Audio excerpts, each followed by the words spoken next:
अस्सलाम वालेकुम ख़वातीन व हज़रात। असद रफ़ीक हाज़िर हैं आपकी खिदमत में द रॉयल कपल के लेटेस्ट एडिशन के साथ। उम्मीद है आप सब खैरियत से होंगे और रमज़ान को भरपूर तरीके से मना रहे होंगे। हमारा आज का प्रोग्राम हम थोड़ा सा मुख्तलिफ़ करने जा रहे हैं। उसमें मुख्तलिफ़ क्या है? उसमें मुख्तलिफ़ है कि आज हम मोहम्मद अली साहब और मैडम ज़ेबा के एक देरीना साथी की बात कर रहे हैं।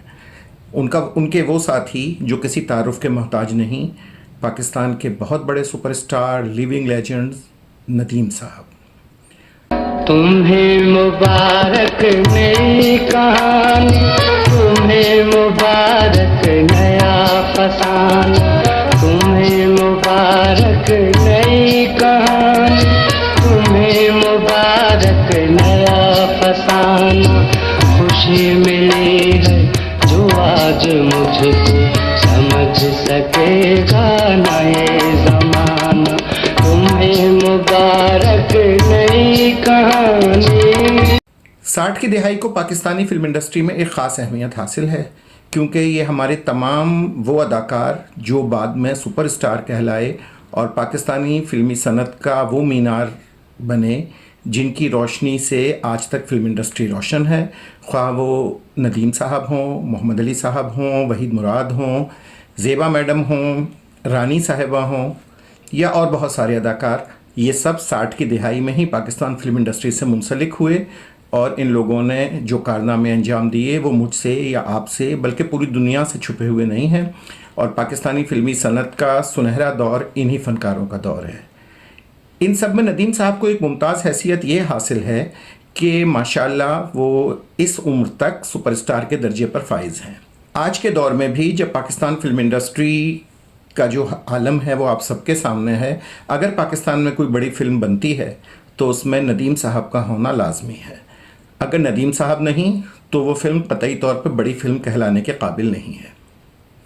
आज हमारे साथ मौजूद हैं राशिद चौधरी साहब, जो किसी तारुफ के मोहताज नहीं। फ़ैन हो तो राशिद चौधरी जैसा। मुझे ये कहते हुए कोई आर नहीं है कि पाकिस्तान में किसी फ़नकार का अगर कोई सुपर फ़ैन है, सुपरस्टार का सुपर फ़ैन, तो वो है राशिद चौधरी। और तो आए राशिद चौधरी से बात करते हैं नदीम साहब के हवाले से और आज का प्रोग्राम शुरू करते हैं। राशिद भाई, मुझे ये बताइए कि चलें, नदीम साहब से इश्क तो था, फिल्में देखते थे, हम भी मोहम्मद अली साहब की, नदीम साहब की फ़िल्में देखा करते थे, लेकिन ये मुलाकातों का सिलसिला और ये फैमिली अफेयर्स और ये इतनी मोहब्बत और आप फैमिली मेम्बर बन गए और ये सब कैसे शुरू हुआ, ये तो बताएं। असद भाई, इसकी तो खैर बहुत एक पूरा प्रोग्राम करना पड़ जाएगा आपको, बहुत लंबी स्टोरी है। शॉर्ट में मैं आपको बता देता हूँ कि बेग साहब से मेरा फ़ोनी रब्ता भी था, मैंने नंबर लिया था। और फिर जब वो चोरों की बारात में शूटिंग के लिए कराची आए तो फिर मैंने बेग साहब से टाइम लिया। पहली मुलाकात मेरी। तो क्या फीलिंग्स थी उनको सामने देख के? मैं आपको बताऊं कि मैं रात भर सोया नहीं कि भाई बेग साहब ने कल मुझे सुबह टाइम दे दिया है। उन्होंने कहा मेरी शूट है और मैंने जाना है तो तुम इतने बजे तक आ जाना। तकरीबन कुछ 10 बजे टाइम दिया था और मैंने समझ नहीं था कि उनके लिए क्या लूँ, तो मैंने उनके लिए पी कैप ली, क्योंकि अक्सर वो फिल्मों में पी कैप बहुत पहनते थे। शराफत वाली वो हर कई फिल्मों में है वो, चाहे वो गाने के किसी न किसी शॉट में होगी। तो मैंने वो पी कैप खरीदी और ख़रीद के मैं उसको लेकर यहाँ शॉपर में डाल के मैं उसको पीसी लेकर आ गया। फिर मुझे ख्याल आया यार इसको पैक करवाना चाहिए था। अब ज़ाहिर मैंने शाम में मुझे टाइम मिला था, सुबह 10 बजे पैकिंग कहाँ होनी थी, तो मैं शेल्टन में चला गया। वहाँ मैंने बात की तो उस बंदे ने कहा कि मेरे पास, उसने गोल्ड टैप की जो होती है बॉक्स, उसमें उसने मुझे बोला ये पैकिंग है 500 रुपये की। तो उस टाइम मैं 40 रुपये या 50 में टैक्सी का किराया देकर तो मैं पीसी पहुंचा था। तो मैंने बोला भाई मेरे पास तो इतने पैसे नहीं है। तो उन्होंने तुमने क्या करना क्या है? मैं कि कैब रख के उसको, नदीम है फिल्म एक्टर यहाँ ठहरे हुए पीसी में, तो उनको गिफ्ट करनी है। उन्होंने बोला नहीं फिर मेरी तरफ से भी आप मिल गए और उन्होंने बड़ा खूबसूरत पैकिंग करके दी। तो वो मेरी फर्स्ट मुलाकात थी बेग साहब जब अच्छा वहाँ, क्योंकि मेरे अलावा भी काफ़ी लोग जो मुझसे 1-2 दिन पहले 3 दिन पहले मिल चुके थे वो दोबारा आए हुए थे मिलने। अब उनको पता चल गया कि नदीम साहब जो है डेली सुबह 10 बजे लोगों से मिलते हैं, तो वो पहुंचे हुए थे और बेग साहब से वहाँ मेरी पहली मुलाकात हुई। चोरा की बारात की शूटिंग पे आए थे और फिर उसके बाद मुख्तलिफ शूटिंग पे कभी मुलाकात हुई थी। कभी लाहौर में इंसाइक्लोपीडिया में किताब निकाली थी, उसके लिए खुसूसी टाइम लिया था बेग साहब से, लाहौर गए, मुलाकात की। लेकिन फिर मेरा राब्ता हुआ फरहान से फ़ोन के ज़रिए, नदीम साहब के साहबजादे से। फरहान नदीम से, तो उससे मेरी एक अच्छी फ्रेंडशिप हो गई, दोस्ती हो गई। जब वो लाहौर में थे तो फ़ोन पे एक सिलसिला रहता था। फिर 99-2000 में जब बेग साहब कराची शिफ्ट हुए, फिर तो आपकी ईद हो गई। तो फिर वो मुझे बड़ी मुश्किल से कहीं से नंबर मिला बेग साहब का, एवेन्यू वाला से। मैंने सज्जाद गुलकर के ऑफिस से मैंने नंबर लिया। मोहम्मद अली सोसाइटी में उनका पहले ऑफिस होता था, तो वहाँ से नंबर ले के मैंने कॉल की। तो इत्तेफाक गुड लगी क्योंकि फरहान ने उठाया, तो फरहान ने मुझे अपना मोबाइल नंबर दिया। और क्योंकि मेरे पास भी उस ज़माने में 2000 में मोबाइल था, तो हमारे नंबर चेंज हो गया। फिर हमारी मुलाकातें शुरू हो गई और यूँ फिर मैं एक सिलसिला निकलता गया। फिर मैंने बाद में फरहान को असिस्ट भी किया, तो वो इस तरह फिर घर पे आना जाना, ऑफिस भी घर पे था फरहान। अब तो आप माशाल्लाह सुपर फैन भी हैं, आप उनके छोटे भाई भी हैं, आप उनके बेटे भी हैं, आप फैमिली मेंबर भी हैं, सारे ओहदों पर आप फाइज हैं। बस ये अल्लाह का करम है। मैं असद भाई कभी भी किसी से कोई भी उम्मीद नहीं रखता, क्योंकि मोहब्बत तो हमने की है ना, हमें तो उसका रिटर्न नहीं चाहिए कि वो हमें अपना बेटा। लेकिन आपको बड़ा भरपूर रिटर्न मिल रहा है। मैं एक बात कर रहा हूँ, ये उनकी मोहब्बत है, उनका बड़ापन है वो। ये हम दोनों का गुड लक है। हाँ। कि मुझे भी लाहौर में ऐसा रिटर्न मिलता है जैसा आपको कराची में मिलता है। नदीम साहब के और भी फैन हैं हमारे, वो बड़े अच्छे फैन थे। आबिद अल्लाह बख्शे बहुत हो गए, हुसैन भाई हैं, अरशाद कुरैशी है, और बहुत सारे फैन हैं जिनको बेग साहब बड़ी खुश दिली से मोहब्बत से मिलते हैं। और ये उनका बड़ापन है, मैं समझता हूँ। बेशक ये किसी भी आर्टिस्ट का बड़ापन होता है, क्योंकि हमारे लिए तो वो आर्टिस्ट एक होता है, लेकिन उस आर्टिस्ट के लाखों फैन होते हैं। और अगर वो उन लाखों फैंस में से किसी एक को चुन लेता है तो फिर ये बहुत बड़ा गुड लक है। बस ये हो जाता है। बस वो कहते हैं कि कुछ दुआएं थी कि भाई उनके साथ रहे, उनके करीब रहे, तो अल्लाह का शुक्र है साथ चल रहे हैं उनके लिए। एक ये बताएं, ये नदीम साहब की इतनी ढेर सारी फिल्में हैं, कितनी फिल्में हैं? उनकी 225 फिल्में बनती हैं, और अगर आप उनकी 2 फिल्में सेट पे भी लगा लें तो जो मतलब अभी तक 225 तो हम देख चुके हैं ना। 225-26 फिल्में। इनमें से मैं एक फिल्म आपसे कहूँ, हाँ, मुश्किल सवाल है, क्या कि वो आपकी फेवरेट? नहीं, बहुत सारी भाई। नदीम साहब की कौन सी फिल्म ऐसी, मेरे ख्याल मुझे नहीं याद, मैंने उनकी कोई एक फिल्म ऐसी होगी जो मैंने एक दफ़ा देखी होगी। और अगर मैंने आज मैं बैठा हुआ था तो चल रही थी कुंदन, तो मैं अपनी वाइफ को बता रहा था कि मैं ये 3 वाला शो भी देखा, 6 वाला भी देखा, 9 वाला भी देखा पहले दिन। तो भैया कोई और काम नहीं था? बस मोहब्बत तो फिर ऐसी होती है ना। तो कातिल तलाश है तो पूरा हफ्ते ही जा रहे हैं, लाज वाला है तो पूरा हफ्ते ही जा रहे हैं, कुर्बानी है तो पूरा हफ्ते ही देख रहे हैं, आईना है तो बंदिश है, हम दोनों है, चिकोरी है, अंबर है, पहचान है, अनाड़ी है, जितनी आप एक दिल किस किस को मैं गिनाऊंगा। इन फिल्मों को मैं 100 से कहीं ज्यादा दफा देख चुका हूँ। इसीलिए तो मैंने मुश्किल सवाल किया था। नहीं, ये बहुत मुश्किल सवाल है। चले इस सवाल को थोड़ा सा आसान कर लेते हैं। सबसे अच्छी कौन सी हीरोइन लगती है बेग साहब के साथ? बेग साहब के साथ तो ज्यादा खूबसूरत जो काम किया ना वो बाबरा ने। वो बहुत वर्सटाइल आर्टिस्ट है। बाबरा, क्यों बेग साहब को भी बाबरा सबसे ज्यादा पसंद है। ज़ाहिर है कि बाबरा का काम करने का स्टाइल ही बहुत डिफरेंट था। और बाबरा के बाद अगर मैं समझता हूँ कविता ने बड़ा अच्छा काम किया, दीबा साहिबा ने बहुत अच्छा काम किया। बेग साहब कहते हैं मेरी पहली हीरोइन, क्योंकि वो 2 फिल्मों को, क्योंकि मशरिक़ पाकिस्तान की थी तो पाकिस्तान की पहली फिल्म संदिल थी जी, तो वो कहते हैं मेरी पहली हीरोइन उसमें दीबा साहिबा। हाँ, दीबा हो गई। निशो के साथ उन्होंने बड़ा बाजी फिल्म थी जिसमें मोहम्मद अली साहब भी थे, और वो निशो की भी पहली फिल्म थी। और मोहम्मद अली और नदीम साहब का जो मिलाप था वो पहली बार हुआ था, और वो क्या फिल्म बनी थी, क्या खूबसूरत फिल्म थी। मेरी भी यादों में अगर मैं याद करता हूँ कि मैंने नदीम साहब को सबसे पहले कब देखा था, तो मुझे बाजी ही याद आती है। हालांकि मैं बहुत छोटा था, लेकिन मुझे याद बाजी ही आती है कि बाजी देखी थी। या फिर मेरे जहन में जो थोड़ी सी यादें आती हैं तो वो आती हैं आंसू फिल्म की। तो ये मेरा ख्याल है साथ साथ ही तकरीबन ये फिल्म शाहिद साहब की पहली फिल्म थी, आगे पीछे रिलीज हुई शायद। ये शाहिद साहब की पहली फिल्म थी आंसू, और वहां से उनका हुआ था। और वैसे उनकी पहली फिल्म तो एक रात थी, लेकिन रिलीज के हिसाब से, रिलीज के एतबार से आंसू थी। आंसू पहली फिल्म। तो आपके ख्याल में बाबरा शरीफ साहिबा के साथ सर की जोड़ी बहुत उनकी बेशुमार, खासतौर पर संदिल, लाजवाब, जिंदगी, और क्या खूबसूरत फिल्म है जिंदगी यार। क्या मैं कहता हूँ कि उसकी फ्रेमिंग, और बाबरा ने क्या खूबसूरत का।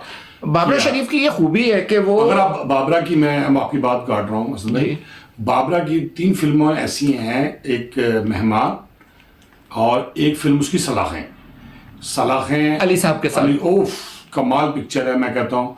यानी कि अगर मोहम्मद अली साहब के कैरियर पे बात करो तो आप सलाखें को डिस्कस नहीं करेंगे तो इसका मतलब आपके पास मोहम्मद अली साहब का नॉलेज नहीं है। अगर आप बाबरा के बारे में जानते हैं और आप सलाखें को डिस्कस नहीं करेंगे तो आप इसका मतलब बाबरा के बारे में कुछ नहीं जानते। मोहम्मद अली साहब और बाबरा साहिबा की तो केमिस्ट्री बहुत शानदार थी।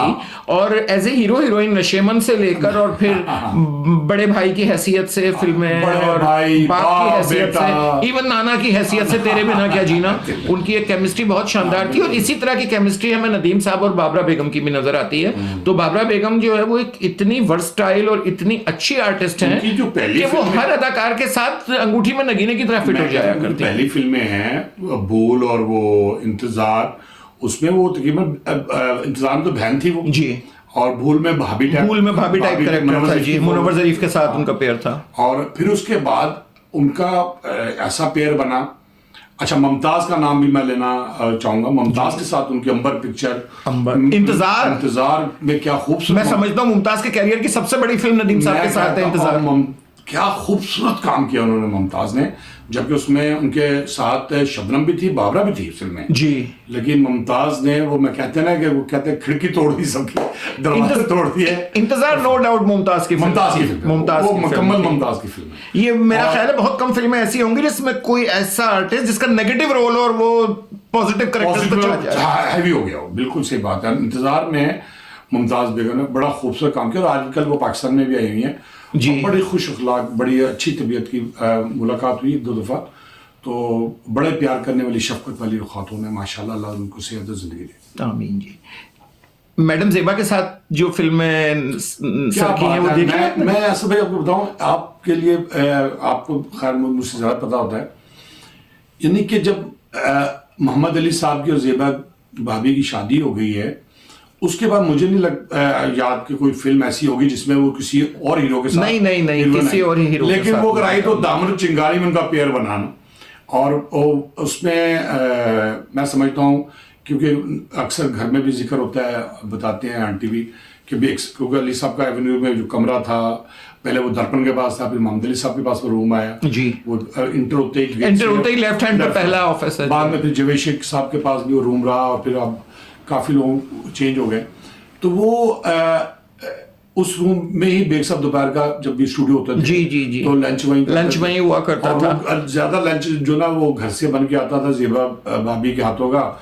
और अगर वो स्पेशल डिश खानी होती थी तो मोहम्मद अली साहब फ़ोन करते थे फरजाना आंटी को कि भाई आपने ये बनाना है, भाई आज मुझे ये खाना है स्पेशल। तो अख्तर साहब होते थे बेग साहब के मैनेजर, वो लेकर जाते थे खाना वाना वहाँ पे, वहीं इकट्ठे करके ये सब वहीमा साहब, मोहम्मद अली साहब और अली ज़ेब दोनों ही जी। ज़ेबा मैडम ने मुझे बताया कि मोहम्मद अली साहब, नदीम साहब और साथ में ये आगा जी गुल के साहबजादे और ये सब लोग जो है वो साथ में बैठ के लंच किया करते थे। और सज्जाद गुल साहब, वहीद मुराद साहब भी हुआ करते थे, वहीद मुराद साहब भी हुआ करते थे। ये सब एक साथ बैठ के लंच किया करते थे। ये सब लोग तो उस जमाने में जो आर्टिस्ट है ना, इन लोगों का तो बड़ा अच्छी एसोसिएशन थी आपस में। ये तो अब जाके हमारे फैंस ग्रुप जो बन गए और उन्होंने अपने हीरो को ऊपर करने के लिए दूसरे हीरो का बेड़ा गर्क करना शुरू कर दिया। लेकिन ये हम दोनों के बीच नहीं है। नहीं, हमारे नहीं बिल्कुल नहीं है। और मैं तो कभी मोहम्मद अली साहब के, अल्लाह माफ़ करे, मैं उनके लिए कोई गुस्ताखी कर ही नहीं सकता। वो बहुत बड़े अदाकार थे, बहुत शान थी उनकी। उन्होंने इतने डिफरेंट रोल कर दिए हैं कि वो, और फिर उन्होंने उनकी जो पर्सनैलिटी थी ना, मुझे ज़िंदगी में 3 लोगों से ना मिलने का दुख है।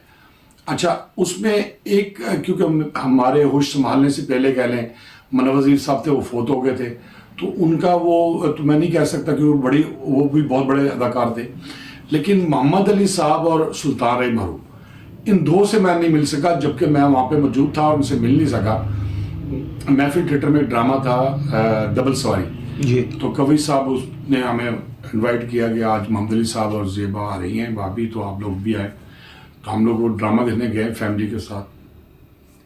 तो मैं कवि साहब सुहेल अहमद के साथ बातचीत कर रहा था, तो बाजारों आगे रुकी है, वो जो महफिल का पहला गेट से आप इंटर होंगे तो आगे इधर निकल जाता है रास्ता जो हॉल की तरफ है, तो इधर बैक ग्रीन रूम की तरफ, बैक स्टेज की तरफ जो रास्ता था, वो गेट खोल दिया और वो मोहम्मद अली साहब की गाड़ी आई है पिजारों में, और वो अली साहब निकले बाहर।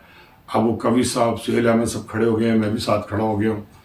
तो अब वो जैसी अली साहब ने टर्निंग ली है ना, वो इनको ज़ेबा भाभी को, उस्मीना बाजी, और फिर इनकी नवासी थी उस टाइम छोटी सी, उस टाइम तो माशाल्लाह बड़ी गोल मटोल सी थी, मोटी सी थी जी। अब तो खैर वो बड़ी स्मार्ट है, तस्वीरें देखी उनकी मैंने, एक मुलाकात भी हुई है आपके साथ। वो जी, हम शादी में गए थे, वहाँ मुलाकात हुई थी जी। तो वो जब अली साहब निकले हैं, और अब यकीन करें उन्होंने मेरी टर्निंग ली ना मेरी तरफ, जब मैंने उन्हें देखा यूं करके, तो उन्होंने कहा हाँ भाई कैसे हो, तो यकीन करें मेरे तो हाथ पांव हिल गए और मैं चुपचाप कतरा के एक साइड में अरे यही मेरे साथ हुआ था। यकीन करें मैंने आपको पता है मैं यहाँ संसर में था, रेक्स, और ये ड्रामे श्रामे हम लोग संसर किया करते थे, स्टेज के जितने प्रोग्राम होते थे, तो यहाँ रेक्स ऑडिटोरियम में प्रोग्राम था वहीद मुराद अवार्ड का। अब वहीद मुराद अवार्ड का प्रोग्राम था, और उसमें हमें ये जो ऑर्गेनाइजर थे उसने बताया था कि शायद मोहम्मद अली साहब आए, मतलब ही वॉज नॉट कन्फर्म, लेकिन बहरहाल मेरी तो ड्यूटी थी, मैं वहाँ प्रोग्राम के लिए चला गया। अब मैं रेक्स ऑडिटोरियम की लॉबी में खड़ा हुआ था, तो मैंने सामने से देखा कि कुछ लोग चले आ रहे हैं। अच्छा, आप यकीन कीजिए कि मुझे सिवाय मोहम्मद अली साहब के वो दिन आज भी मैं इस वक्त भी मैं सोच रहा हूँ तो मुझे बाकी लोगों के वो नज़र नहीं आ रहे, और मेरे तस्वुर में भी नहीं आ रहा कि मेरी नज़र बाकी किसी पे गई थी। मुझे सिर्फ ब्राउन सूट में मोहम्मद अली साहब आते हुए नज़र आए, और वो मेरे मोस्ट फेवरेट, और बस मैं, लेकिन उनकी शख्सियत को देख के मेरी बात करने की हिम्मत नहीं हुई, और वो मेरे इतने नज़दीक से गुजरे थे कि उनके परफ्यूम की खुशबू मुझे महसूस हुई थी। ऐसे होता है असल में, कुछ पर्सनैलिटीज ऐसी होती हैं। मैंने बेग साहब को बताया, मैं सलाम भी कर, मतलब वो इतने नजदीक से गुजरे और मैं इतना हवास बाख्ता था कि मैं उनको सलाम भी नहीं कर सका। मैंने जब बाद में वो ड्रामा खत्म हुआ, दूसरे तीसरे दिन हमारी कवि साहब से मुलाकात हुई, फिर बेग साहब से स्टूडियो में बात हुई, तो उन्होंने कहा यार तुम क्यों नहीं मिले भाई, वो तो बड़े सॉफ्ट अप्लाइड आदमी है, बड़े तुम्हें। मैं कहा नहीं, मुझे ऐसे लगा, क्योंकि मुझे लग रहा था वो घुमरा वाले डाकू हैं, मुझे लगा कि वो वैशी वाले हैं, वो जख्मी वाले हैं, तो वो एक टकराव वाले हैं ना, एक जहन में एक इमेज बनाता है, एक हीरो की पर्सनैलिटी होती है ना। भाई मुझे तो कुछ भी नहीं लगा, मेरी तो जुबान बंद हो गई, और मेरा जहन माऊफ हो गया, वो मेरे सामने से गुजर के और चले गए। मैं आपकी बात काट रहा हूँ, ज़ेबा भाभी के साथ भी ऐसे हुआ मेरा, कि वो ताजमहल होटल था, जो अब तो खैर वो ऐसे यूट्यूब में ले लिया, तो वहाँ कोई अवार्ड की तकरीब थी, तो अनवर इकबाल बलोच मरहूम हमारे बहुत प्यारे दोस्त, अल्लाह उनको जन्नत नसीब करे, तो अन्नू भाई ने मुझे कहा कि राशिद वहाँ अवार्ड हो रहे हैं इस तरह मोहम्मद अली साहब के, तो वहाँ पे हमने चलना है, तो हम चले गए, मैं और अनवर इकबाल साहब। तो उसमें ज़ेबा भाभी आई थी, निशो भी आई हुई थी, और उमर शिबी और मुसरत शिबी, एक सब लोग आए हुए थे। तो अब वो जब तकरीब ख़त्म हुई तो ज़ेबा भाभी नीचे स्टेज पे आगे बैठी हुई थी, तो लोग पिक्चर खिंचवा रहे थे। आप बिलीव करें मेरी हिम्मत नहीं पड़ी, मैं जाके इनके साथ तस्वीर खिंचाऊँ। मैंने कहा क्या एक आपने एक आपके मतलब जहन में एक इमेज उनका, हाँ, जो मतलब एक दर्जा हम उनको देते हैं, हमारा उनका ताल्लुक जो है ना, हाँ, वो एक आर्टिस्ट और एक फैन का नहीं है, वो हमारे बचपन की यादें हैं, वो हमारे जहनों पे इस तरह, मोहम्मद अली साहब, नदीम साहब, ज़ेबा साहिबा, ये लोग इस तरह हमारे जहनों पे नक्श हो गए हैं कि ये हमें अपने से लगते हैं, ये हमें आर्टिस्ट नहीं लगते, ये हमें लगते हैं कि ये हमारे फैमिली मेंबर्स हैं, ये हमारे बुजुर्ग हैं, हम उनको इस तरीके से वो करते हैं। मैं तो दोनों से मेरी मुलाकात नहीं हो सकी, और वो कहते हैं ना कि एक अंदर वो रह जाती है, तो समझते हैं कि कभी हम सुल्तान हिसाब से भी मैं इस तरह शूटिंग कर रहे थे, तो मैंने उनको गाड़ी से निकल के फ्लोर पे जाते हुए देख लिया कि राय साहब जा रहे हैं, तो मैं आगे चला गया कि चलो ये तो फिल्म की शूटिंग हो रही है, 5-6 घंटे करेंगी, तो घंटे 2 घंटे में वापस आ जाएंगे। वो 2-3 घंटे या 3-4 घंटे लग गए। जब वापस आया तो पता चला राय साहब वहाँ से शूट कर चले गए, और उसके बाद फिर इत्तेफाक, क्योंकि मैं यहाँ से स्पेशली गया हुआ था लाहौर एक वीक के टूर पे, तो वो फिर मुलाकात नहीं हो सकी। तो चले हम वापस आते हैं नदीम साहब पे। तो ये बताएं कि जिस तरह मैंने आपको बताया कि मोहम्मद अली साहब से मेरी बात करने की हिम्मत नहीं हुई, बल्कि मुझे तो कोई और नज़र भी नहीं आया, मुझे मेरे साथ मेरे दोस्त खड़े थे, उन्होंने कहा मोहम्मद अली साहब के साथ गुलाम मोहिउद्दीन भी थे, मोहम्मद अली साहब के साथ जावेद शेख भी थे, और लहरी साहब भी थे, और कई आर्टिस्ट थे, लेकिन अल्लाह गवाह है मैं ये कह रहा हूँ कि मुझे सिवाय मोहम्मद अली साहब के कोई नज़र नहीं आया था। मुझे ये लग रहा था कि सिर्फ एक आदमी सामने से चलता चला आ रहा है, और मेरे दिमाग पता नहीं मैं हिप्नोटाइज मैं हो गया समझता था, हूँ, मैं क्या हो गया था, मुझे सब लोग गायब थे, सिर्फ एक आदमी मेरे सामने से चलता हुआ आ रहा था और वो मोहम्मद अली साहब थे। वैसे ही होता है असल में। तो जब आपकी नदीम साहब से पहली मुलाकात हुई, आपका भी यही हाल था? नहीं, असल में मैं तो एक रात भर पूरी तैयारी कर कि ये भी पूछूंगा, ये भी बात करूंगा, ये भी बात करूंगा। तो देखा वो पीसी में हम लोग बाहर के एरिया में थे। मैं गया, पहले रिसेप्शन के साथ फ़ोन था, फ़ोन किया, कहने लगे मैं आ रहा हूँ। तो रिसेप्शन के एक साइड पे खड़ा होता, तो वो ये लिफ्ट से निकले बेग साहब बाहर। अच्छा, उस ज़माने में होटलों में सिगरेट स्मोकिंग अलाउ होती। जी जी जी। तो बेग साहब के हाथ में सिगरेट और बेग पहले तो जहाज में भी अलाउ होते थे। हाँ, जहाज में भी अलाउ थी। तो बेग साहब ने निकलते ही लिफ्ट से पहले सिगरेट जलाई और वो टर्निंग ली है, चश्मा पहना हुआ है। अच्छा, मैंने कभी सर को सिगरेट पीते हुए नहीं देखा रियल लाइफ में। अच्छा, तो वो खैर मैंने तो बहुत बार देखा है। अच्छा, मेरी जब से मुलाकात हुई है शायद उन्होंने स्मोकिंग छोड़ दी है। संगीता की फिल्म थी तड़प, तो उसकी शूटिंग में दुबई गए थे जी। तो वहां उन्होंने छोड़ी है। तो उसके बाद से अब तकरीबन 20 साल होने वाले हैं मेरे तकरीबन कि अब इन्होंने स्मोकिंग नहीं करते बेग साहब। तो ये निकले बाहर सिगरेट पीते हुए, तो मैंने देखा तो लोग जमा हो गए। अब वो उस जमाने में ज़ाहिर है कि मोबाइल शोबाइल थे नहीं, तो लोग ज़्यादातर ऑटोग्राफ की तरफ जाते थे। ऑटोग्राफ बुक लेके मैं भी गया हुआ था, तस्वीरें लेकर गया हुआ था। खैर वो बेग साहब ने जब देखा, यहाँ तो वो भी हिम्मत नहीं हुई थी। हाँ, तो वो बेग साहब बाहर निकल आए, मैं पीछे भी चलता रहा चुपचाप। अब मैंने उनसे कोई सलाम नहीं किया, कुछ नहीं किया। वो बाहर निकल आए, जब वहाँ आए बाहर गेट पे निकल के जो यानी कि PIDC की तरफ जो रास्ता था, तो जब वो उधर निकले हैं तो फिर मैंने उनको कहा कि बेग साहब मैं राशिद हूँ। तो हाँ ठीक है, क्या हाल है तुम्हारे, तुम बहुत फ़ोन करते हो, इतना फ़ोन नहीं किया करो, तुम्हारे घर का बिल ज़्यादा आएगा, ये है वो है। तो तुम लाहौर कॉल कर, उस ज़माने में लाहौर कॉल जी जी काफ़ी कॉस्टली होता था। और फिर उन्होंने वो तस्वीर खींचने लगे, तो पहली तस्वीर में कैमरा ख़राब हो गया। तो ये शीका का कैमरा था, वो ख़राब हो गया, वो बटन अंदर ही चला गया, वो तस्वीर ना बन सकी। तो वो इत्तेफाक से गुड लगी कि लोग आए हुए थे वहाँ पे जो एक दिन पहले मिलकर गए थे। बेग साहब ने उनको कहा कि तुम लोग परसों भी आ गए, कल भी आए, फिर आ गए, अब तुम लोग ऐसा करो इसकी भी तस्वीर खींच दो और इसको कॉपी दे देना। हाँ, इसको कॉपी दे देना। तो वो उन्होंने फिर तस्वीर खींची। वो तस्वीर है आपके पास? जी जी बिल्कुल है। वो तस्वीर आप मुझे दीजिएगा, मैं इस प्रोग्राम में लगाऊंगा। बिल्कुल, वो PC के बाहर ही है। और वो मेरी पहली मुलाकात थी। और वो राशिद भाई, मुझे तो पता है सर की आजकल क्या मसरूफियात हैं और सर के जो हैं वो शब रोज़ किस तरह गुजरते हैं और वो क्या कुछ कर रहे हैं, क्योंकि आपके तवस्सुत से दर्जनों बार उनसे मुलाकात हुई है। ये हमारे बाज़ यूट्यूबर्स, अभी मैंने हाल ही में एक यूट्यूब पे एक प्रोग्राम देखा है जिसमें वो उनकी कमज़ोरी की भी बात कर रहा है, उनके घर बैठने की भी बात कर रहा है, नातवानी की भी बात कर रहा है। मैंने तो उनको हरगिज़ नातवा नहीं देखा, मैंने उनको कभी बीमार नहीं देखा। मैंने उनको जब भी सुना अक्सर जी वो लाहौर सैयद नूर साहब की फ़िल्म की शूटिंग करने गए हुए हैं, वो शान की फ़िल्म की शूटिंग करने गए हुए हैं, वो किसी ऐड के लिए गए हुए हैं, लेकिन आप उनके बहुत ज़्यादा करीब हैं। तो ये जो यूट्यूब पे अपने लाइक्स के लिए लोग बकबक कर रहे हैं, इसके बारे में कुछ बताइए। असल में आजकल असल भाई हर बंदे वो कहते हैं ब्रॉड बना के बैठा हुआ है, और वो अपना कौन दाएं से पूछ लिया, किसी ने निगार से पढ़ लिया, किसी ने पढ़ लिया। वो अभी एक नबी रशीद था, तो वो कह रहा था कि जब नदीम फिल्म इंडस्ट्री में आया तो शायद और मोहम्मद अली पहले से थे, उसको क्या पता बेचारे को। उसने जो इन्फॉर्मेशन कहीं से मिली उसने बैठ के अपना वो पूरी छाप दी। उसने कहा 14 निगार अवार्ड लिए हैं नदीम साहब ने। यार मैं वही तो कह रहा हूँ कि इसको पता ही नहीं है, जिस बंदे के पास नॉलेज ही नहीं है। कुछ लोग गलतियां कर जाते हैं, उनको पता नहीं होता, सिर्फ उन्होंने अपना चैनल चलाना होता है, नॉलेज नहीं होता उनके पास। वो कहीं से पूछ कर जो सुनते हैं इधर से उधर से वो इकट्ठा करके वो बैठ के चैनल पर डर बोल देते हैं। अभी बेग साहब ने शान की फिल्म कर रहे थे, तो वो फिल्म छोड़ दी बेग साहब ने, इसलिए कि वो दिसंबर में मरी में शूट कर रहे थे। तो इन्होंने बोला था बेग साहब को हम इस्लामाबाद में शान ने कहा था शूट करेंगे। बेग साहब उसके लिए यहाँ से गए भी, लेकिन वो उन्होंने शिफ्ट कर दी मरी में जी। तो फिर बेग साहब ने बोला नहीं, मरी मैं नहीं शूट करूँगा, क्योंकि अच्छा उन दिनों में ये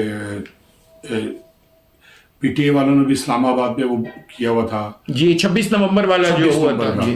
तो बेग साहब ने बोला कि यार मैं ना हालात की वजह से उन्होंने वहां जाना मुनासिब नहीं दूसरा थोड़ा सा वो ज़ाहिर है कि सर्दी थी हद से ज़्यादा, जो रोल था वो उस रोल के अच्छा फिर रोल पे वो थोड़ा सा वो रहे थे कि मैं इस उम्र के इस हिस्से में हूँ कि मैंने अपना एक बड़ा एक इज्जत वाला माशाल्लाह एक इमेज है उनका, इमेज बनाया हुआ। तो वो ज़ाहिर है कि उसमें फेयर है, वो मीरा उनकी बीवी है, तो वो मीरा का बीवी का बनना, तो उनसे बर्दाश्त थोड़ा सा, पब्लिक भी बर्दाश्त ना वो करती। शान की मोहब्बत में तो हामी तो भर दी थी, जी। एडवांस भी ले लिया था, फिर उन्होंने वापस भी किया और वो फिल्म छोड़ दी।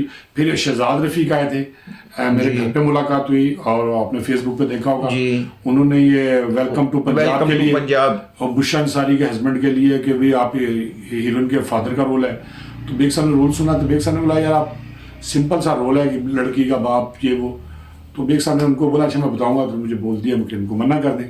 मैंने बेग साहब से पूछा तो कहने लगे यार बस अल्लाह ताला ने, मैंने इतना काम किया, अल्लाह ने मुझे इतनी इज्जत दी है, तो मैं आखिरी टाइम पे आके लोग ये ना समझे कि भाई पता नहीं मुझे कोई प्रॉब्लम है कि शायद मैं पैसे के लिए सीन रोल करते जा रहा हूँ, तो मैं क्वालिटी पे यही मैं आपसे कहलवाना चाह रहा था, क्योंकि मैंने देखा है माशाल्लाह कराची के सबसे पॉश एरिया में नदीम साहब की रिहाइश है, हाँ जी। और माशाल्लाह बहुत अच्छी खुशगवार जिंदगी हाँ, माशाल्लाह, वो शुक्र अल्लाह का, गुजार बड़ा- रहे हैं, बड़ा और बाइज्जत तरीके से बहुत रहते हैं। बाइज्जत तरीके से मेरी 12 मुलाकातें हुई हैं, हमने उनके यहाँ खाने खाए हैं, और बाजी के हाथ का बनाया हुआ सूप आपको मुझको दोनों को बहुत पसंद है। मैं असल में बता दूं, मैं पिछले 25 साल से उनके घर जा रहा हूँ, 25वां साल चल रहा है, मैंने अपनी 25 साल में एक बार भी नहीं देखा कि आंटी ने किसी मेहमान के लिए खाना अपने मुलाजिम से बनवाया हो, वो खुद बनाती वो खुद बनाती हैं, ये चीज मैंने भी देखी है। कभी भी नहीं वो किसी के हाथ से बनवा के खाना मेहमानों के आगे बेग सब के आगे रखें, खुद करती हैं। और लोग तो ये भी कहते थे कि पता नहीं वो चली गई वो चली गई हैं, ढाका हाँ, चली गई है। ढाका चली गई हैं नदीम साहब को छोड़ के, तो ये वो भी सुना था। ये ऐसी असल में बात यह है कि अल्लाह ताला ने उनको इज्जत दी और ऐसा रूज दिया कि फिल्म इंडस्ट्री पे जवाल आ गया, उन पे जवाल नहीं आया। आप देख अल्हम्दुलिल्लाह। लें फिल्म इंडस्ट्री खत्म होगी। अब फिल्म इंडस्ट्री जिस दुराहे पे खड़ी है ना, इसको फिल्म इंडस्ट्री खड़ी, जिस दुराहे पे पहुंच गई है, जिस दरवाजे पे खड़ी है, कहने मेरा ख्याल है कि मौजा ही होगा। 100% तो नहीं कुछ कह सकते, लेकिन मैं समझता हूँ 99% फिल्म इंडस्ट्री खत्म है। अब सिर्फ क्या होगा कि ईद पे फिल्म रिलीज होगी, उसमें जो एक अच्छी फिल्म होगी 3, 4, 5 दिन 6 दिन उसको मैक्सिमम हफ्ता, जब तक ऑफिसेज बंद है, ऑफिसेज बंद है। फिर आपने टिकट इतना, सिनेमा खत्म कर दिया आपने, सिनेमा ही नहीं है तो पब्लिक कहाँ से, टिकट इतना महंगा। अब आप जाएं, जाके न्यूप्लेक्स में फिल्म देखें, 1000 रुपये टिकट लें, 250 रुपये की पॉपकॉर्न लें, 250 रुपये की कोल्ड ड्रिंक लें, 1500 रुपये तो एक आम आदमी की तो पहुंच से फिल्म बहुत बहुत दूर चली गई, बहुत दूर चली और गई इस है। पे सारा बहुत सारी डिबेट हो चुकी है। सबको पता है कि फिल्म जो थी वो पहले बनती ही आम पब्लिक के लिए थी, अपर क्लास तबका उस फिल्म को देखने नहीं जाता फिल्म था, देखता ही नहीं था, बहुत कम। वो पिछले दिनों नासिरदीप साहब का वो इंटरव्यू था ना, तो उन्होंने कहा कि एक छाबड़े वाला भी नदीम की फिल्म देखता था, एक सिगार पीने वाला भी नदीम की फिल्म देखता था, तो बड़ा अच्छा जुमला था। तो वो मखसूस एक्टर थे जिनकी लोग फिल्में देखा करते थे, अपर क्लास वाले, वरना अदरवाइज वो सिनेमा नहीं जाते थे, उनका टाइम नहीं था। अब फिल्म बनी ही अपर क्लास के लिए, लोअर क्लास के लिए फिल्म ही नहीं है। हालांकि मिडिल क्लास की भी खत्म हो गया, लोअर क्लास भी खत्म हो गया, अब आपके पास बच गया अपर क्लास। अपर क्लास जो है, अपर क्लास को नेटफ्लिक्स से फुर्सत नहीं है तो वो फिल्म देखने कहाँ जाएंगे। उनके पास घर में 80, 150 वो कहते हैं ना कि इंच की स्क्रीन्स लगी हुई हैं, बल्कि उन्होंने थिएटर बना लिया अपने घर पे भाई। तो उनके घर में थिएटर बने हुए हैं, तो उनको क्या जरूरत पड़ेगी जाके सिनेमा में जाके, वो जाके किसी दूसरे के साथ बैठे हैं अपनी फैमिली को लेके। तो वो आजकल जो नए नए हमारे जैसे लोग हैं जिनके पास थोड़े से पैसे आ गए, तो वो समझते हैं कि न्यूप्लेक्स जा रहे हैं फिल्म देख रहे हैं, बड़ा। मैं भी गया था आपके साथ जरार देखने, हाँ, उसके बाद से आज तक नहीं गया। आपने वैसे जरार देखी है, और जरार ही बेग साहब की अभी तक की लास्ट फिल्म वही है। आप तो इसी पे हम तवक्को कर सकते हैं बेग साहब की कोई फिल्म आ रही हो? 2 फिल्में उनकी इस टाइम सेट पे कंप्लीट हो गई है। एक तो सिर्फ उसकी डबिंग रहती है, सैयद नूर साहब की फिल्म है। सैयद नूर साहब की ललकारा सिंह इन लाहौर, और उसमें वो नीलो का नवासा जो जरका शान की बहन है, उनके बेटे ने रोल किया है। अच्छा अच्छा अच्छा। और सैमा है, बेग साहब हैं उसमें, और शफकत चीमा, और ये वो दूसरी कास्ट जो लाहौर की होती है सारी, वो सब हैं उसमें। बल्कि वो भी है जो जिन्होंने पिछले दिनों लाहौर के अंदर फिल्म बनाई थी, वो सैमा के शौहर का रोल किया उन्होंने, उसका मर्डर हो जाता है, वो मुझे भी नाम बट साहब कहना, वो भी हैं। इस तरह वो अच्छी फिल्म है। मुझे किसी ने बताया वो पैनोरामा सेंटर लाहौर में जो है ना, वो उसके मालिक है, श्याम भाई ने बताया। हाँ, तो वो श्याम भाई का नाम भी आ गया टीम एहतशाम भाई ने बताया। बिल्कुल, एहतशाम भाई के पास जो खबर होती है वो काफ़ी हद तक ऑथेंटिक सही होती है। तो एहतशाम भाई ने मुझे अभी बड़ा ज़बरदस्त खाना भी खिलाया है। थैंक यू एहतशाम भाई, आपने मुझे इतना मज़े का चिकन, क्या था, तवा चिकन और वो आइसक्रीम खिलाई थी, बहुत शुक्रिया। नहीं, फिर आप कंबो साहब का भी कर दें, उन्होंने भी आपको पर अरे कंबो भाई तो बेचारे मेरे इतनी आपका नाश्ता करवाया, साग मक्खन, वो तो ऐसा नाश्ता है जो मुझे कराची में नसीब नहीं होता, ना मेरे घर वाले मुझे खाने देंगे। और खालिद कंबो भाई, एहतशाम भाई, बहुत शुक्रिया।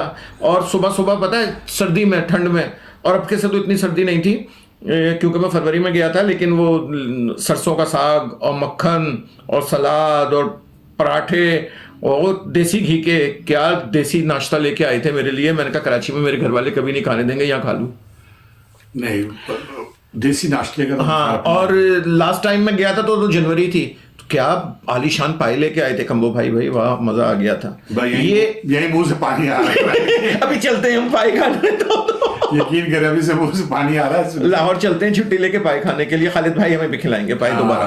नहीं, एहतशाम भाई भी खाना खिलाएंगे। एहतशाम भाई हम खाना पक्का कर रहे हैं। नहीं, लाहौर में काफ़ी हमारे मोहब्बत करने लोग हैं, और इंशाल्लाह ताला किसी दिन बनाएंगे, सब इकट्ठे चलेंगे इंशाल्लाह। हाँ श्योर, ज़रूर चलेंगे। तो आप कुछ अपने सुपरस्टार, अपने मतलब अपने क्या, हमारे सुपरस्टार के हवाले से आप खुद कुछ बातें बताना चाहें? मैं, क्योंकि आप ज़्यादा आपका सारा ब्लॉग ही मैडम ज़ेबा और अली साहब, ये चैनल ही उनके नाम पर है, ये पहला प्रोग्राम है राशिद भाई जो हम किसी और आर्टिस्ट के हवाले से कर रहे हैं। अच्छा, उसकी ये प्रोग्राम करने की दो वजूहात हैं। पहली वजह ये कि मैडम ज़ेबा और नदीम साहब और मोहम्मद अली साहब, ये लोग एक फैमिली की तरह रहे हैं। कोई दिन ऐसा नहीं होता मैडम से अगर मेरी फ़ोन पे बात हो, जब भी बात हो फ़ोन पे, तो वो नदीम साहब की खैरियत ज़रूर पूछती हैं, तो जिससे अंदाज़ा होता है कि इन लोगों के आपस के ताल्लुकात क्या हैं। और जब भी मैं नदीम साहब के घर जाऊँ आपके साथ, तो बाजी फरजाना और सर दोनों ज़ेबा भाभी कैसी हैं? बिल्कुल ऐसी है। और इन दोनों के पास एक दूसरे का नंबर मिस हो गया था। इनको, नदीम साहब को ज़ेबा मैडम का नंबर मैंने दिया और ज़ेबा मैडम को नदीम साहब का नंबर मैंने दिया, और दोनों को एक दूसरे से रब्ता नहीं हो पा रहा था। मजे की बात ये, ईद का दिन था, दोनों एक दूसरे से रब्ता करना चाह रहे थे, ना उनका नंबर यहाँ लग रहा था, ना इनका नंबर वहां लग रहा था। फिर मैंने अपने फोन से दोनों की कॉन्फ्रेंस कॉल कराई थी, फिर इनके दोनों का रब्ता हुआ है आपस में। बिल्कुल। तो ये बेसिकली तो ये उन्हीं दोनों का चैनल है, मोहम्मद अली साहब का और मैडम का। इन्हीं के बारे में, लेकिन मैं नहीं समझती, ये एक फैमिली है, नदीम साहब, मोहम्मद अली साहब, ज़ेबा मैडम और वहीद मुराद साहब, ये सब लोग अभी एक फैमिली की तरह हैं, इसलिए हम सिर्फ नदीम साहब का प्रोग्राम इस पर कर रहे हैं। कि वो आंटी भी बताती रहती ना कि भाई वहीद साहब से कैसे ताल्लुकात है, हमारे एक फैमिली एक थी, और अली साहब से। और जब शादी के बाद ये पाकिस्तान में आई हैं, यहाँ लाहौर शिफ्ट हुए हैं, तो इनको पहला ही रिसेप्शन जो था ना अली साहब की तरफ से जी, और वहाँ उन्होंने ज़ेबा भाभी को कहा कि देखो ये लड़की आई है दूसरे मुल्क से, तो क्योंकि उस टाइम मुल्क तो एक ही था, लेकिन वो एक हो गया था, फर्क था। परमानेंट तो तभी हुआ ना जब वो यहाँ से 71 के बाद फिर परमानेंट हो गए यहाँ पे। तो उन्होंने कहा कि इसका तुमने अब ख्याल करना, इसको ये ना लगे कि ये बात मुझे बाजी फरजाना ने बताई थी। फिर जब उनका पहला बेटा हुआ है फरहान नदीम जी, तो फरहान नदीम का एडमिशन भी मोहम्मद अली साहब ने करवाया। फरहान ने कहा था कि मुझे पहले दिन स्कूल छोड़ने के लिए ज़ेबा आंटी और अली अंकल गए थे। नहीं, ज़ेबा नहीं थी, मोहम्मद अली साहब थे शायद, मेरा ख्याल है, हो सकता है ज़ेबा भी हो, मुझे याद पड़ता है कि एडमिशन मोहम्मद अली साहब ने करवाया जी। स्कूल छोड़ने मोहम्मद अली साहब गए उसको कि छोड़ दो तुम, मैं इनको लेके जाऊंगा, मैं ही छोड़ कर आऊंगा। मैंने करवाया, तो वो लेकर भी गए, वो छोड़कर भी आए। तो एक इतना उनका आपस में प्यार मोहब्बत रहा है, तो इसीलिए तो इस चैनल पर नदीम साहब, यही वजह थी कि मैं जो बात करता, हमारी बात बीच में रह गई। दामन और चिंगारी में मोहम्मद अली साहब ने ज़ेबा भाभी को इजाज़त दी नदीम के पैर की। मैं एक चीज क्लियर ये कर दूं कि मोहम्मद अली साहब ने जो है ना, वो कभी मैडम पे पाबंदी नहीं लगाई किसी हीरो के साथ काम करने की। हमेशा जो है वो मोहम्मद अली साहब का कहना था कि आपकी मर्जी है, आप जो है वो जिसके साथ भी काम करें। लेकिन ये उनका अपना जाती फैसला था, वो ये कहती थी कि मुझे किसी और के साथ काम नहीं करना। लेकिन बहरहाल दामन और चिंगारी में वो नदीम साहब के साथ उन्होंने काम किया, पालकी में काम किया, और नदीम साहब वाहिद हीरो हैं जिनके साथ मोहम्मद अली साहब से शादी के बाद मैडम ज़ेबा ने काम किया है। तो ये रिकॉर्ड भी किसी और के पास नहीं है, क्या बल्कि पेयर किया है, एज ए हीरोइन काम किया है। क्योंकि ये भी जिस तरह नदीम साहब का एक रिकॉर्ड ये है कि उनके पास 21 निगार अवार्ड हैं, उनके पास नेशनल अवार्ड है, उनकी फिल्म पाकिस्तान में सबसे ज्यादा चलने वाली फिल्म है, तो उनके पास ये रिकॉर्ड भी है कि ज़ेबा मैडम के साथ शादी के बाद काम करने वाले वो वाहिद हीरो के पास 22 निगार अवार्ड हैं। अभी पिछले साल जो गवर्नर हाउस में तकरीब हुई थी उसमें फिर उन्होंने निगार लाइफ टाइम अचीवमेंट अवार्ड दिया है, जो कि मैंने रिसीव किया है। जी, ये भी एक ऑनर की बात है कि मैं नदीम साहब का निगार अवार्ड रिसीव करने में गया था और मुमताज़ मैडम के हाथों मैंने रिसीव किया था। अरे वाह माशाल्लाह। हाँ ये राशिद भाई, एक आखिरी सवाल है, झूठे यूट्यूबर्स के नाम कोई पैगाम देंगे जो आर्टिस्टों के बारे में, हर आर्टिस्ट की बुराइयां, हर आर्टिस्ट की गुर्बत की कहानी, हर आर्टिस्ट की नेगेटिविटी, व्हाट इज दिस, हमारे सारे आर्टिस्ट बुरे हैं। आप उनको देखकर हैरान हो जाएंगे आज वो किस हाल में है। हर एक्टर के किसी न किसी एक्टर के ना कि वो एक हेडिंग लगाया, बाबरा शरीफ का मुंह यूं हो गया, दीवा जी के बाल सफेद हो गए। भाई उम्र हो गई है तो दीवा जी के बाल सफेद होंगे। और क्या चेहरे में झुर्रियां तो आएंगी ना भाई, क्या हो गया। इन्होंने इंडस्ट्री पर राज किया, हमारी शान है। और हमारे असल में यूट्यूबर बेचारे ना, वो उनके पास कमाई का एक जरिया बन गया है और वो मैं समझता हूँ कि उनको ये अकल के नाखून लेने चाहिए कि भाई हम जो भी चीज़ आगे बेच रहे हैं वो हमारी आगे से आगे हिस्ट्री बनती जाएगी। जो एक ऐसा बंदा है जो हमें नहीं सुन पाया, उसको नहीं पता कि नदीम साहब जो थे वो सिंगर थे और वो ढाका में रहे ही नहीं है। वो ढाका गए तालीम कंप्लीट करने के बाद और वो वहाँ गए, बल्कि वो गए भी, बेग साहब जो थे वो चिटागांव गए थे अपने चचा के पास, फिर वहाँ से वो ढाका चले गए। वो भी सर ने बताया था कि उनकी तबीयत कुछ खराब थी, डॉक्टर ने आबो हवा तब्दील करने का मशवरा दिया था, तो वो चिटागांव गए थे और उन्होंने वहाँ, उनका कोई गाने का या काम करने का कोई इरादा नहीं था, चेस्ट का इन्फेक्शन, वो सिर्फ तब्दीली आबो हवा के लिए उनको डॉक्टर ने एडवाइस किया था। वहाँ से फिर वो वहाँ पे एडवर्टाइजिंग एजेंसी में आ गए, वहाँ रोबन घोष से मुलाकात हुई, रोबन घोष उनको लेकर गए और वो अब वो जिनको नहीं पता वो कह रहा है, नबील रशीद जो है वो कह रहा है कि जी वो शायद और ये थे और वहीमत के मरने के बाद नदीम उनकी जगह ले पाए।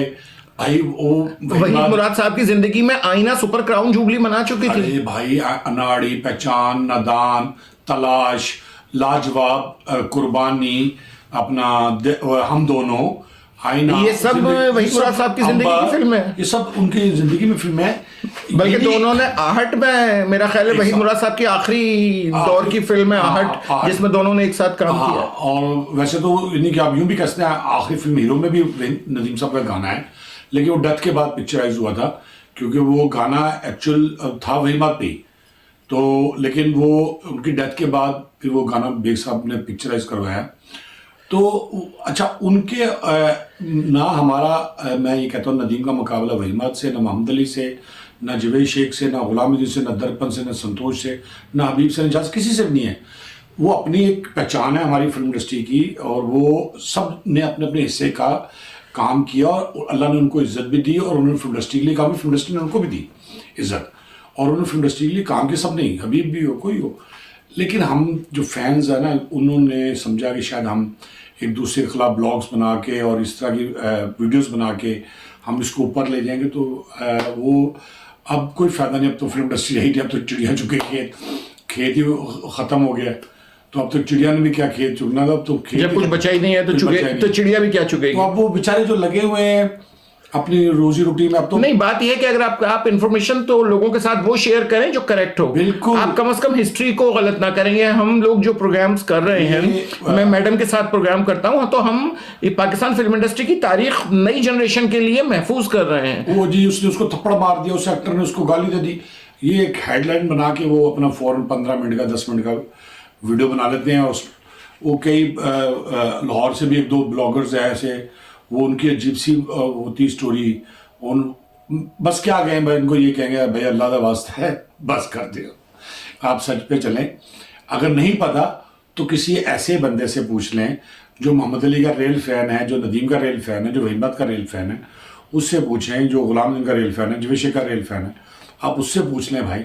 अगर उनसे नहीं पूछ सकते, अगर आप उनको नहीं जानते तो कम से कम अपने गार को पकड़ ले, वो कहते हैं ग्रुप वालों को पकड़ ले, मेट्रो वालों को पकड़ ले, किसी से इन्फॉर्मेशन तो ले लो भाई तब, और ताकि बेहतर तरीके से आपका बनाए वीडियो बनाए, अपने जिसके बारे में नहीं बनाए लेकिन सच्चाई पे बने, लोगों को इन्फॉर्मेशन सही। बहुत शुक्रिया राशिद भाई, रमज़ान में आप इतनी दूर तशरीफ़ लाएँ। आपकी मोहब्बत, आपका बहुत बहुत शुक्रिया, आपने मुझे इस काबिल समझा और मेरे लिए ऑनर की बात है कि अली ज़ेब के चैनल्स के ऊपर मैं बैठ के पहली बार ज़िंदगी में बात कर रहा हूँ किसी भी चैनल पे बैठ के, तो मेरे लिए तो बड़ी ऑनर की बात है। नहीं, इंशाल्लाह हम बहुत जल्द जो है वो मोहम्मद अली साहब और नदीम साहब की किसी मुश्तरका फिल्म पे बिल्कुल हम करेंगे डिस्कस और करेंगे। बड़ी बाजी से लेकर वो कहते हैं ना कि मेरा ख्याल है कातिल तलाश तक एक लंबी लिस्ट है, लंबी फहरिस्त है।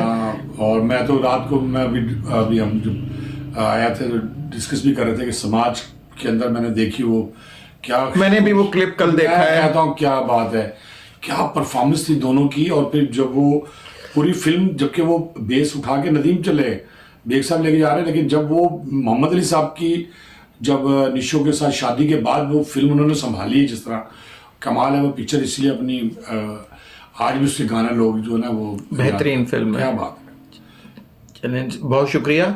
इंशाल्लाह फिर आपको जहमत देंगे।